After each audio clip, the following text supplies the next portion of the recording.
Well, India and Russia share a 78-year legacy of stable, time-tested partnership. The bond between Prime Minister Narendra Modi and President Vladimir Putin reflects the depth of the strategic partnership, strengthened further through annual summits and the 2+2 dialogue. Now, the regular high-level engagement continues to drive cooperation across political, defense, economic and technological domains. In the next report, Mohammad Afzarul Hasan delves into various aspects of India-Russia relations. Russia has been a long-standing and time-tested partner for India. Under the strategic partnership, several institutionalized dialogue mechanisms operate at both political and official levels to ensure regular interaction and follow-up on cooperation activities. The bilateral relationship has remained strong and stable over the past 78 years. In December 2021, a new dimension to the bilateral cooperation was added with the first 2+2 dialogue. Meetings of foreign and defense ministers of both countries started taking place alongside the summit level talks between Prime Minister Modi and President of Russia, Vladimir Putin. So far, 22 annual summits have taken place alternatively in India and Russia. The last summit was held on July 8 and 9, 2024 in Moscow, and President Putin is set to visit India for the 23rd summit in New Delhi. Bilateral trade between India and Russia reached a record high of $68.7 billion in FY 2024-25. India's exports to Russia, $4.9 billion. India's imports from Russia, $63.8 billion. Major items of export from India include pharmaceuticals, organic and inorganic chemicals, iron and steel, and marine products. Major items of import from Russia include oil and petroleum products, vegetable oil, particularly sunflower oil, fertilizers, coking coal, precious stones, and metals. The primary mechanism at the government level for enhancing trade and economic cooperation is the India-Russia Intergovernmental Commission for Trade, Economic, Scientific, and Cultural Cooperation. Intensifying the trade and economic relations has been identified as a priority area by both the leaders, who had set the targets of increasing bilateral investment to $50 billion by 2025 and bilateral trade to $100 billion by 2030. India has long-standing and wide-ranging cooperation with Russia in the field of defense. India-Russia military technical cooperation has evolved from a buyer-seller framework to one involving joint research, development and production of advanced defense technologies and systems.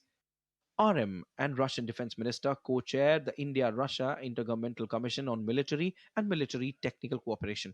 INS Turshil was commissioned into Indian Navy in the presence of RM at the Yantar shipyard in Kaliningrad on 9th of December 2024. On 28 March to 2nd of April 2025, the bilateral naval exercise Indra 2025 between Indian and Russian navies was conducted in two phases: harbour phase at Chennai and sea phase in Bay of Bengal. Science and technology has played a key role in the bilateral India-Russia partnership, especially in the early days after India's independence. India and Russia work together on basic sciences, materials science, mathematics, and cutting-edge areas like India's manned spaceflight program Gaganyaan, nanotechnologies, etc.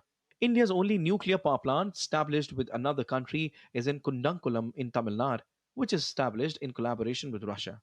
The bilateral cooperation is guided by the new roadmap for science, technology and innovation signed during the 21st Annual Summit in New Delhi in December 2021. In 2024, Prime Minister Modi was conferred upon Russia's highest state decoration, the Order of Saint Andrew the Apostle, the first called for Prime Minister's outstanding contribution to India-Russia ties. Apart from arms and trade, cultural ties from Russia's love for Indian movies to scholarship programs and tourism have helped the two nations to maintain strong relations despite ups and downs. Around 63,000 people of Indian origin live in Russia. Mohammad Afzarul Hasan reports for DT India. And for more, we have Siddharth Bharadwaj joining us on this. Well, Siddharth, the rare gesture of Prime Minister Modi extended so far to a handful of leaders is evidence of the premium placed on the strategic ties with Russia, he himself receiving the Russian president. Tell us, how is it being read diplomatically?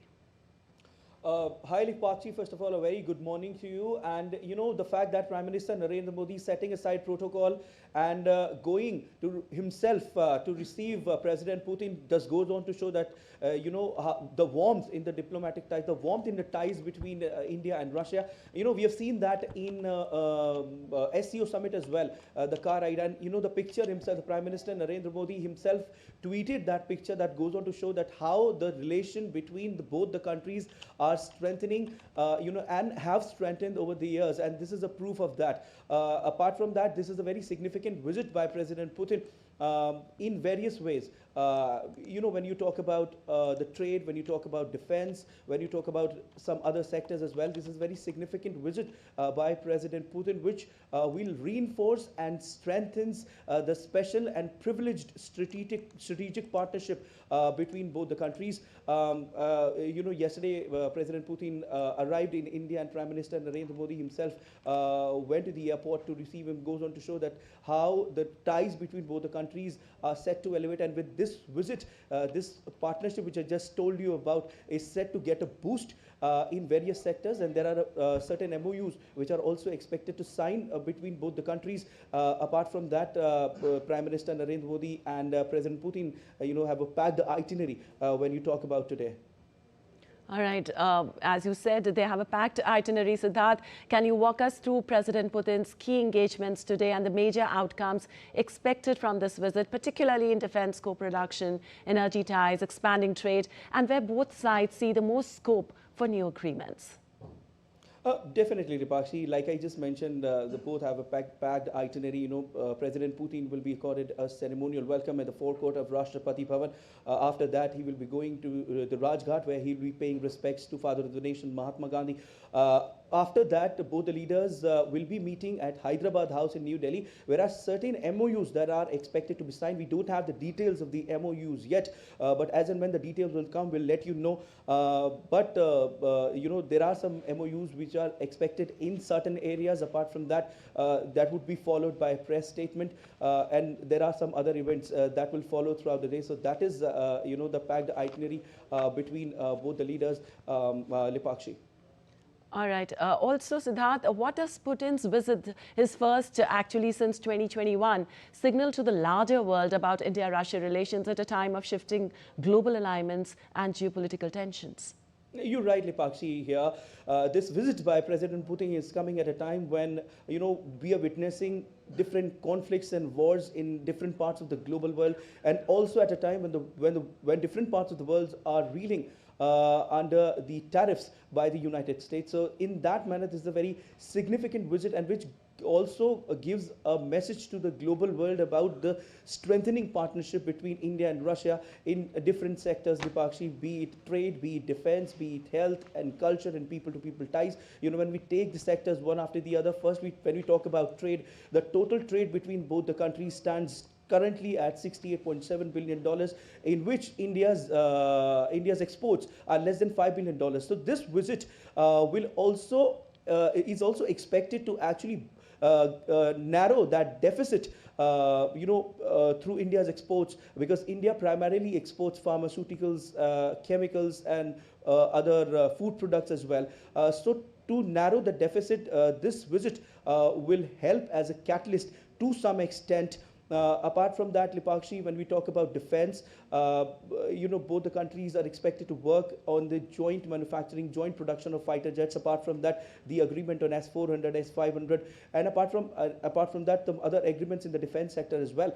And we certainly cannot forget the people-to-people ties and cultural ties. There are some 20,000 Indian students that reside in Russia, and they are doing different work. So this actually helps bridging the gap between both the countries. So in that manner, it's a very, very, very significant visit, and tells a lot to the global world about how the partnership has started between India and Russia, and where it currently stands, and where it will go in the near future.